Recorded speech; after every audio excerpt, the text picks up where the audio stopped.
While they seem to pop up here and there with stuff like the FNAF movie, video game adaptations really seem to have their day in the 90s and early 2000s. This is probably because video games were becoming more accessible in the early 90s, following the golden age of gaming during the 80s. I, for one, have always loved fighting games, my number one fighting game franchise being Street Fighter. I did review the 1994 Street Fighter movie a while ago, and I can't say that I thought it did the games justice. However, there is one video game movie that I haven't discussed yet, that even got a sequel, that being the 1995 Mortal Kombat movie. Sorry MK, Street Fighter beat you to it. While researching for this video, I've discovered that many fans are revisiting Mortal Kombat with a more positive outlook, despite its mixed reviews over the years. But is this movie genuinely a lot of fun, or just a waste of good camp? Let's find out. Without further ado, on with the review. Polos is life, Polos is life, Polos is life, Polos is life, Polos is life, sleep all night and then Polos is life. The movie opens with that iconic theme, and I can't lie, I forgot that this was by New Line Cinema. That's right, the studio that gave us Freddy Krueger also gave us a dodgy adaptation of Mortal Kombat. Can't say I'm surprised. We then see the big baddie of the film, the sorcerer, Shang Tsung, fighting some kid. Kind of unfair, isn't it? On the other hand, he is the villain. Shang Tsung is played by Hiroyuki Tagawa, who has starred in movies like Big Trouble in Little China and John Carpenter's Vampires, where he played one of the members of Jack's original gang. Tagawa is probably most well known for his role here though, and he even reprised it in Mortal Kombat 11. Anyways, Shang Tsung ends up defeating the kid, surprise surprise, and we get to hear one of the most iconic lines from this film. Your brother's soul is mine. It turns out that this was all actually a nightmare/flashback as we are introduced to one of our protagonists, Liu Kang, an ex-Shaolin monk, who's portrayed by Robin Shou here.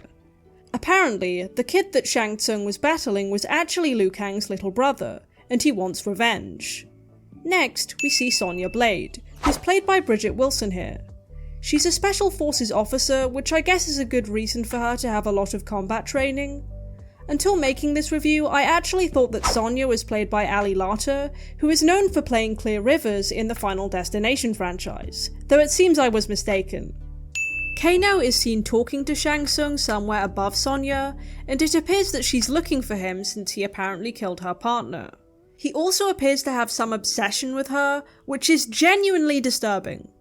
Shang Tsung plays some strange mind games with the group, using Kano to manipulate Sonya into agreeing to participate in the titular tournament. Kano is portrayed by English actor Trevor Goddard, who gave the character a thick Cockney accent, though it seems that many later interpretations have leaned towards an Australian accent, likely due to Americans generally not being able to distinguish between the two. We then see my least favourite character from the original game series appear, Johnny Cage, portrayed by Lyndon Ashby. He's some Hollywood actor who's incredibly frustrated at the fact that neither the people surrounding him nor the public seem to take his fighting skills seriously. However, a mysterious figure tells him to join the Mortal Kombat tournament in Hong Kong before transforming into Shang Tsung out of sight. Honestly, this wasn't that bad of an effect for 1995, but it did come with a cheesy sound effect. Liu Kang returns to the temple where he grew up, and initially disavows his grandfather's belief that the winner of the Mortal Kombat tournament can save the world.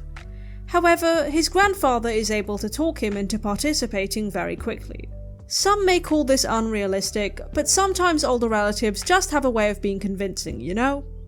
Suddenly, some guy in a conical hat speaking in a gravelly voice shows up, dissing Liu Kang's newfound motivation for participating in the tournament, avenging his brother. Seems about right for 1995.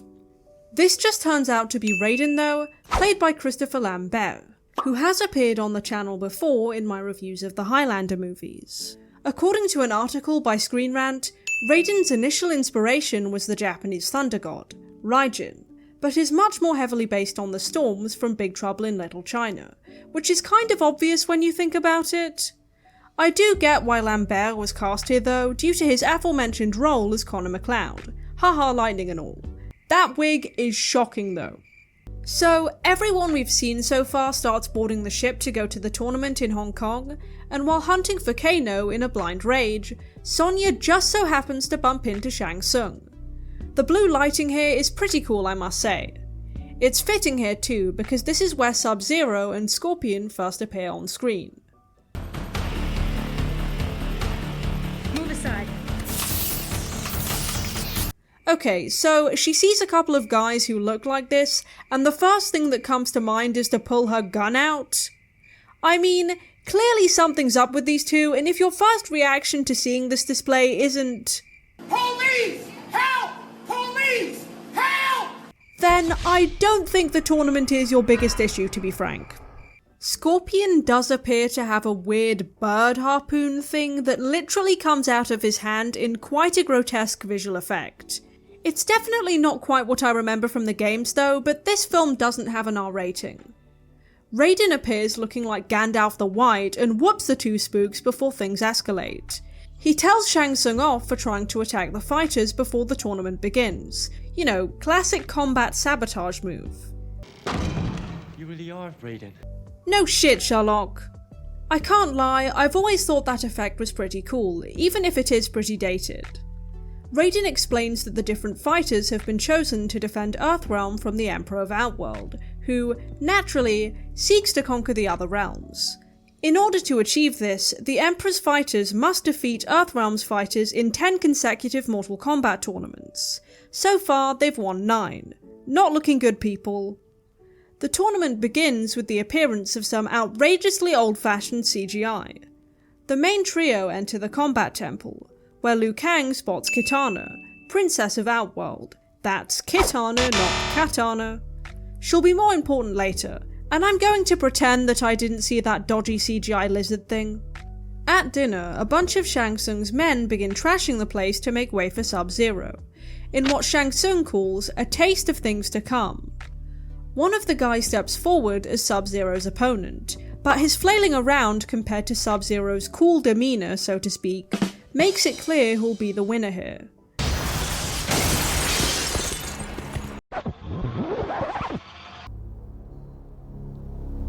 Flawless victory. I mean, come on, we all knew that someone was going to say this line at some point, and this seems pretty fitting given the circumstances. While snooping around the place, the main trio see Kano talking to the current Mortal Kombat champion, the monstrous Prince Goro.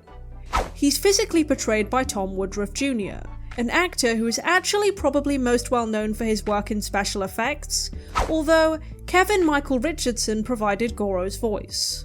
For some reason, I remembered Goro's appearance being made up of much more CGI, but the practical effects here do seem to hold up pretty well. Shang Tsung appears and scolds Kano, as well as telling him not to harm, nor humiliate Sonya, all this being part of some dastardly plan. He also tells Goro that as heir to the throne of Outworld, Kitana must not be influenced by the Earthrealm fighters, or be allowed to join with Liu Kang. When they arouse Shang Tsung's suspicion, Liu Kang, Sonya, and Johnny Cage leave to look for Kitana, but their hunt is interrupted when a bunch of red shirts appear, and they brought the Mortal Kombat theme with them. God, this movie is the best kind of cheesy.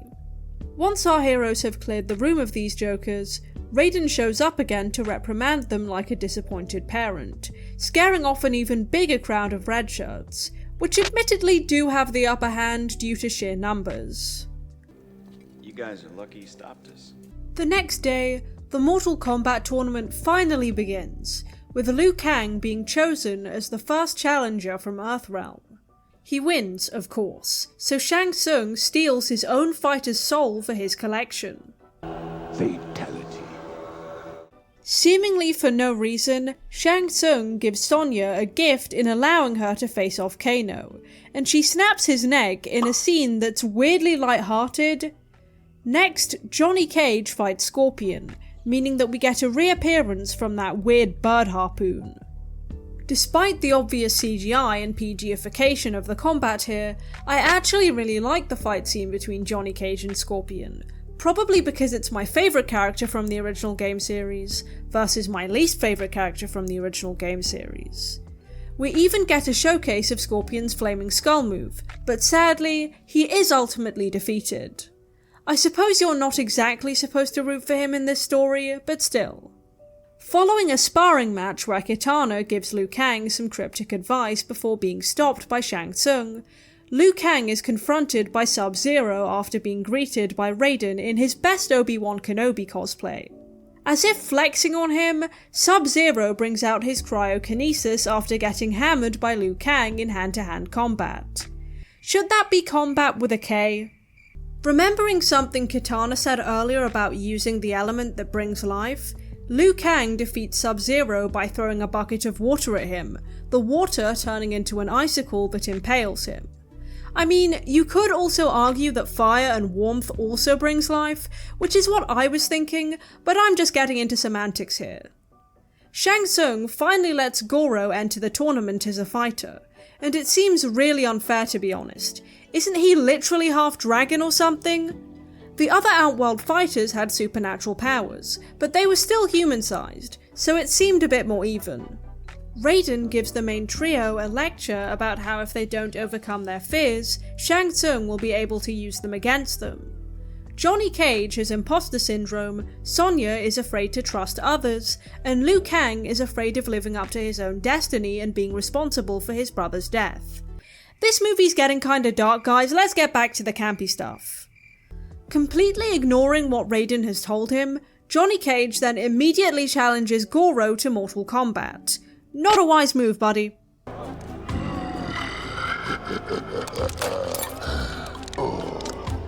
Yeah, he needed to be taken down a peg, but surprisingly Johnny gives Goro a taste of his own medicine in the most 90s way imaginable, via a nutshot. This allows Johnny to make a run for it while Goro recovers, but the man-beast quickly begins to pursue him. Somehow, Johnny manages to kick Goro off the edge of a cliff, sending him plummeting to his death. I guess it's the old-fashioned brains versus brawn cliché, although it doesn't take much brains to defeat Goro clearly. His ego wounded over his champion being defeated, Shang Tsung switches the lineup in the Mortal Kombat tournament, challenging Sonya to a fight. An easy win for him, but a huge blow for Earthrealm. The sorcerer teleports them to Outworld, as Raiden cannot go there, but Liu Kang and Johnny Cage follow in the hopes that Sonya won't accept the challenge.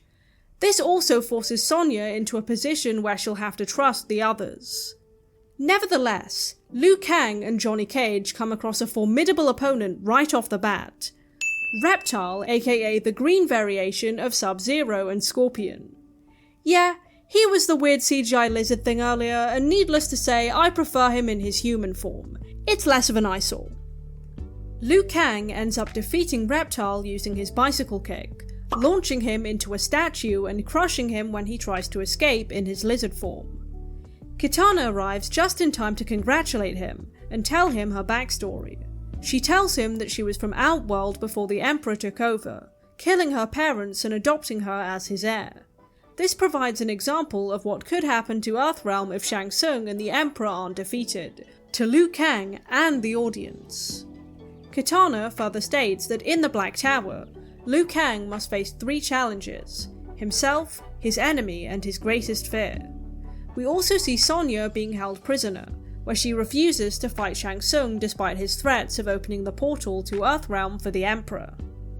However, Kitana, Johnny Cage, and Liu Kang have disguised themselves to rescue Sonya, and Shang Tsung accepts when Liu Kang challenges him to Mortal Kombat. The theme we all know and love makes a return for a moment before Shang Tsung summons the souls of 1,000 dead warriors, when Liu Kang cuts his lip. Talk about a large yet fragile ego. Light work, no reaction. Yeah, Liu Kang easily makes work of these guys. And I've never understood why the goon-type characters don't just rush the hero all at once in these types of movies. He can't take them all on at once. I know he's supposed to win, but it just doesn't make sense as a strategy to just stand around. Anyways, Shang Tsung goes back to using manipulative tactics, appearing as Liu Kang's brother, Chan. While he does seem to crack a little, Liu Kang ultimately doesn't fall for this, but spikes have appeared in the floor while he was distracted. the battle reverts to hand-to-hand combat once more, and Shang Tsung's power is clearly weakening as he begins to lose his grip on the souls he's stolen. In the end, Liu Kang manages to push him onto the spikes below, before giving him a taste of his own medicine. Flawless victory. While this doesn't make up for his brother's death, Shang Tsung's defeat frees the trapped souls, and it's nice to think Liu Kang can find some resolve in that at least. The movie actually ends on a cliffhanger, with the Emperor making a sudden appearance before the end credits, with the heroes still determined to save the day. The Emperor is actually voiced by Frank Welker, as in Fred Jones and Scooby-Doo. And that's the end of the film. So, what did I think of Mortal Kombat overall? I can't deny it, I actually really liked the movie. It's not perfect by any means, but I think that it did a good job of capturing the fun and not so serious vibe of the games, especially the earlier ones. One of the biggest issues that I had with the live-action Street Fighter movie when I reviewed it was that there was no discernible main character, or even characters, which led to a jumbled and rushed-feeling plot. Mortal Kombat, however, definitely chooses a character to focus on, Liu Kang, with Sonya and Johnny Cage making worthwhile deuteragonists for what the film was trying to achieve. The writers seem to understand that you can showcase other characters that fans love while still having a cohesive plot. Speaking of characters, my personal favourite character in this film has got to be Raiden. He doesn't appear that much compared to other characters, but Christopher Lambert absolutely chews the scenery whenever he's on screen here. I am probably biased as I like his performances in all of the films that I've seen him in, including the bad ones, but I just find the disappointed parent angle that he's giving Raiden here to be hilarious. Good. At last, one of them is understood. Sorry. Now, a lot of the effects in Mortal Kombat definitely haven't aged well, especially when trying to convey liquid or portals through CGI. I do think that this adds a sort of nostalgic charm to the film though, but maybe I'm just biased because I like old films. The practical effects are definitely something to behold though, particularly the work done with the character of Goro. He does look a little plasticky and stiff at points, but they did manage to express the character's pride and physical prowess well. But what about my fellow critics? Let's take a look at what some of the online reviews of Mortal Kombat have to say. Mortal Kombat has a shockingly low popcorn meter score at the time of this review, only 58%. Some of the audience reviews do seem a lot more positive though. The Mortal Kombat movie is one of the greatest video game movies of all time, and you can't tell me otherwise. Classic movie with some mediocre acting. Still watching it every time I come across it on TV. However, this verified user didn't seem to have such a good time. My theatre played the wrong movie. The 2021 version was shown. That sucks. Sorry to hear that, my guy. On Letterboxd, my favourite movie reviewing site thus far, Mortal Kombat seems to have an overall rating of 2.7 out of 5 stars. Not horrible, but pretty mediocre. Some of the most popular reviews at the time of this video read, "The Mortal Kombat movie rules. Bob Dylan." Literally, what voice is Christopher Lambert doing? I like the part where the guy says Mortal Kombat. So, you know, at least people can see the funny side of it. I feel like this movie will always hold a place in my heart simply because of how goofy it is, but I can understand how it's not for everyone. The infamous sequel, on the other hand, that's a story for another day. Overall, I think that Mortal Kombat definitely has its appeal, as while it's very cheesy and has a pretty watery plot, it doesn't take itself too seriously, which gives it a charming edge. I like the tried and true story of overcoming one's fears through defeating an old foe and saving the day, even if the special effects aren't exactly realistic and the filmmakers had to take some liberties to avoid an R rating. If you're into goofy 90s movies that are heavy on action and silly dialogue, Mortal Kombat might be the film for you. Well, that's all for this video. Don't forget to like and subscribe, and as always, thanks for watching. The blue and green ones are my favorite kind, but I'll eat the colored ones from time to time. Cause Polos is life, Polos is life, Polos is life, Polos is life. Polos is life. Polos is life. Sleep all night and then Polos is life.